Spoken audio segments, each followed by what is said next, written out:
உங்ககிட்ட ஒன்று கேட்கணும். என்கிட்ட உண்மை சொல்வீங்களா? என்னம்மா கேளு. தீபக் என்ன பிடிச்சுதான் கல்யாணம் பண்ணிக்க போறாரா, இல்ல நீங்க ஏதாவது அவரை ஃபோர்ஸ் பண்ணீங்களா?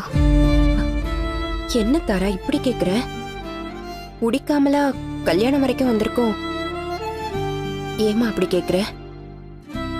இல்ல ஆண்டி, எனக்கு தீபக் பத்தி தெரியும்.